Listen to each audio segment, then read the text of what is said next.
लेकिन भगवान को मंजूर नहीं था। 28 सितंबर 2025 को रात 1 बजे बहुत भीषण रूप से आग लग गई और जिसमें मेरा कम से कम 35 से 40 लाख रुपए का नुकसान हुआ। लेकिन उसके बाद भी फिर मैंने फिर डिसाइड किया, अभी 1 जनवरी से मैंने फिर स्टार्ट किया और फिर से ये आप देख रहे हैं कि पूरी ये सेगमेंट मैंने जीरो से लेकर इसको हीरो तक बनाने का कार्य किया। दोस्तों, हम आ चुके हैं सुल्तानपुर के एक ग्रॉसरी शॉप में, क्योंकि आज की भाग दौड़ भरी ज़िंदगी में लोग चाहते हैं कि उनका एक खुद का बिजनेस हो और वो उस पर कमाई करें। हाँ, हर इंसान नौकरी नहीं करना चाहता। अगर उसके पास लाख, 2 लाख, 3 लाख की पूंजी है तो वो एक ग्रोसरी शॉप और छोटा सा सुपरमार्केट खोलकर अपना बिजनेस करना चाहता है। तो इसी की पूरी जानकारी उसके पास नहीं होती है। तो उसी बारे में आज हम आ गए हैं सुल्तानपुर के एक ग्रोसरी स्टोर में और हम आपको इसके बारे में पूरी जानकारी देंगे, ऑनर से बात करेंगे और आपको सारा डिटेल बताएंगे कि कहाँ से क्या सामान उठाना है और इसमें लाभ होगा या नहीं होगा, कैसे क्या प्रोसेस होता है। तो आइए मिलते हैं ऑनर से और आपकी सारी समस्याओं का समाधान करते हैं। अंत तक वीडियो को ज़रूर देखिएगा। तो दोस्तों, हम आ गए हैं अभय फैंसी ट्रेडर्स, जो कि एक मिनी मॉल टाइप का है। यहाँ अंकल जी के साथ हम हैं और आपको अगर ऐसे ही बिज़नेस के बारे में जानकारी चाहिए कि कैसे क्या प्रोसेस होता है इसका, कहाँ से लागत कितनी लगती है और क्या प्रॉफिट होता है, कैसे अगर आप ओपन करना चाहते हैं इस बारे में, इसकी जानकारी चाहते हैं, तो हम आपकी सारी जानकारी अभी क्लियर कर देते हैं। तो चलिए शुरू करते हैं। सबसे पहले सर, आप अपना नाम बताइए। मेरा नाम प्रेम सागर, मैं जयसिंहपुर सुल्तानपुर का रहने वाला हूँ और मैंने कुछ विगतवश प्राइवेट जॉब भी किया है। उसके बाद हमने डिसाइड किया कि अगर सपने कोई देखना है मुझे, तो सपने देखने के लिए आपको किसी जॉब में रख के नहीं किया जा सकता। अगर आपने अपना खुद का व्यापार बनाते हैं, खुद का आप एक मालिक बनना चाहते हैं, सपने साकार करना चाहते हो, तो आपको व्यापार करना पड़ेगा। तो मेरे ये विचार मेरे मन में आया और मैंने इसको 5 साल पहले स्टार्ट कर दिया। तो सर ये बताइए कि जो ये मिनी मॉल है आपका, इसका लोकेशन क्या है और कहाँ पे है? ये मित्रों सुल्तानपुर में नियर हमारे गोमती हॉस्पिटल, ये कस्बा के नाम से क्षेत्र प्रसिद्ध है। हमारे बगल में गोमती हॉस्पिटल है।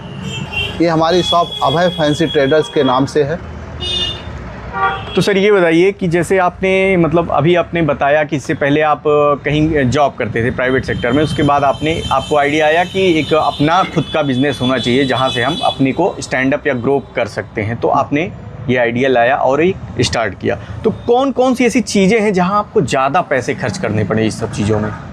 देखिए, व्यापार शुरू करने से पहले हमें एक तैयारी करनी पड़ती है कि कैसे हम व्यापार को करेंगे और किस तरीके से करना चाह रहे हैं और किस रेस में हम बढ़ना चाह रहे हैं। उसके लिए हमने विचार बनाया। विचार बनाने के बाद हमने फिर यहाँ पे शहर में एक शॉप देखी, जिसका किराया हम 20,000 रुपये आज के डेट में दे रहे हैं। और उसके बाद हमने फिर फैंसी, आज के दौर ऐसा हो गया है कि फैंसी ज़रूरत है हर चीज़ का। लोगों के निगाहों में बहुत जब डिसेंट आइटम होगा तभी उसका आपको सेल निकलेगा और उसकी आपका बेनिफिट भी मिलेगा। तो इस बिज़नेस को शुरू करने के लिए आपने कहीं से कोई लाइसेंस वगैरह लिया होगा? हाँ, फिर हमने जो है इसको फूड विभाग में गए, वहाँ पे मैंने सारी जानकारी ली। उसमें मेरा आधार कार्ड, फिर पैन कार्ड, करीब 2,500-3 हज़ार रुपये लमसम उस प्रोसेस करने में लगा। मुझे एक लाइसेंस मिल गया। लाइसेंस के बाद में फिर मैं शॉप की तैयारी की अपना की। फिर हमने शॉप में जो है रैक्स रेडीमेड हमने कानपुर से उठवाया।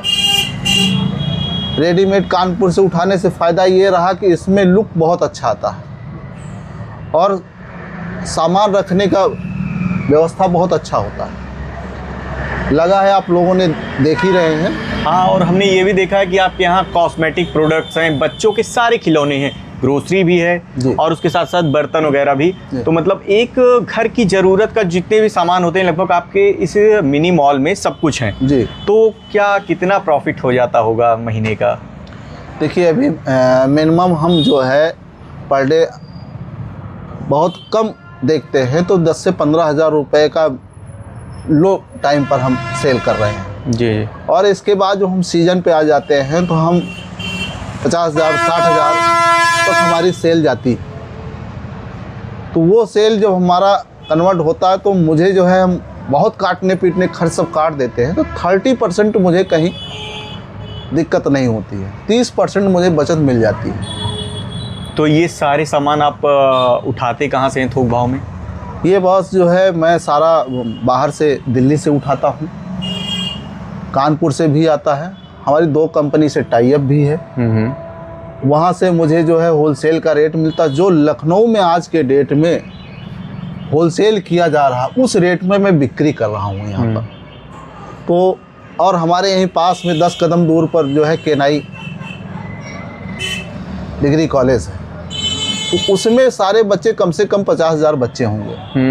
तो बच्चों के अकॉर्डिंग मैं देखता हुआ हमारे दिमाग में आया कि कुछ खाने पीने की सामान भी इनकी पूर्ण रूप से की जाए। तो मैंने एक छत के नीचे सुई से फाड़ तक देने का प्रयास किया और आज यही कारण है कि मैं इसमें सफल हूँ।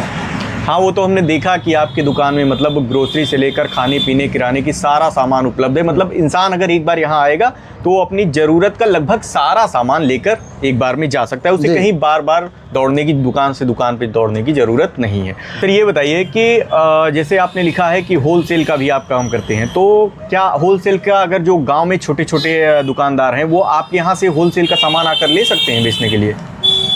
इसी मैं 5 साल पहले जो हमारा व्यापार था, मैं पूर्ण रूप से होलसेल और रिटेल दोनों करता था, लेकिन भगवान को मंजूर नहीं था। 28 सितंबर 2025 को रात 1 बजे बहुत भीषण रूप से आग लग गई और जिसमें मेरा कम से कम 35 से 40 लाख रुपए का नुकसान हुआ। लेकिन उसके बाद भी फिर मैंने फिर डिसाइड किया, अभी 1 जनवरी से मैंने फिर स्टार्ट किया और फिर से ये आप देख रहे हैं कि पूरी ये सेगमेंट मैंने जीरो से लेकर इसको हीरो तक बनाने का कार्य किया। तो दोस्तों, जैसा कि आपने देखा कि सर ने क्या बताया कि इसमें आग लग गई थी दुकान में और उन्होंने फिर से रीबिल्ड किया है जल्द ही, तो अब फिर से स्टार्ट कर रहे हैं। तो अभी ये होलसेल कुछ ही समय में फिर से शुरू करने वाले हैं, बाकी लोकल और फुटकर अभी स्टार्ट है।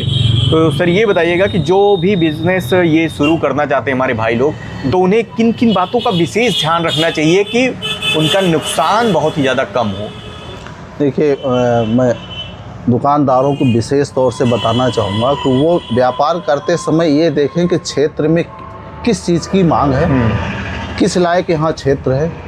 ये नहीं है कि उसको गिफ्ट की ज़रूरत है वो आप यहाँ खाने पीने का सामान रख दिए, वो आपका सक्सेस नहीं होगा। पहले हमें आपको सर्वे करना पड़ेगा, सर्वे करने के बाद तब डिसाइड करके आप किसी शॉप को कहीं भी डालें, लेकिन पूर्ण रूप से सर्वे कर लीजिए और उसके बाद आप जो है शॉप डालेंगे उसी के अकॉर्डिंग। बस ये ध्यान रखिए कि पहले अब था लोगों की सोच कि ज़्यादा कमाना, अब वो टाइम नहीं रहेगा।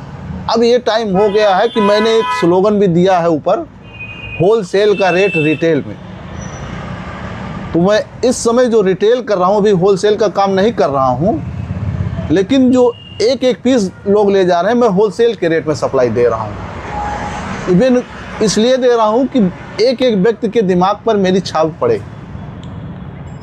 तो भविष्य में हमें इसकी अच्छी सेल मिलेगी और लोगों को लाभ मिलेगा। तो सर ने बताया कि अगर आप मार्केट रेट से कम रेट में भी सामान लेना चाहते हैं तो सर के यहाँ उपलब्ध है, वो चीज़ आप आके यहाँ ले सकते हैं। तो अगर आप सर की इस मिनी मॉल में विज़िट करना चाहते हैं तो आप आ सकते हैं गोलाघाट पाचो पीरन में, जो कि गोमती हॉस्पिटल के जस्ट बगल में ही है। तो और यहाँ आपको मार्केट रेट से कम रेट में ही सामान उपलब्ध रहेगा। तो जाते जाते आप कुछ अपने कस्टमर्स को कहना चाहेंगे, कुछ एडवाइस देना चाहेंगे? कस्टमर्स को मैं चाहूँगा कि मेरे कस्टमर भाई, पहले तो मेरा नंबर विशेष तौर से आप ध्यान रखें, 96 70 63 12 40। ये मेरा मोबाइल नंबर है, 24 घंटा ऑन रहता है। कभी भी किसी चीज़ का रेट भी लेना चाहोगे तो मैं आपको ऑनलाइन रेट भी दे सकता हूँ, और ऑनलाइन भी अगर ज़रूरत पड़ेगा किसी सामान का तो वो भी मैं आपको प्रोवाइड करा सकता हूँ। तो मैं चाहूँगा कि आप लोग जो है ऐसे मॉल पर भ्रमण करें और हम एक बार मुझे अवसर दें और इसका लाभ खुद पाएं और अपने पड़ोसी को दें, और मुझे आगे बढ़ने की आपसे प्रेरणा मिलती रहेगी। तो दोस्तों, अगर आप इस तरह के बिज़नेस करना चाहते हैं तो सर ने आपको पूरी डिटेल में बता दिया है कहाँ से क्या कैसे प्रोसेस करना है।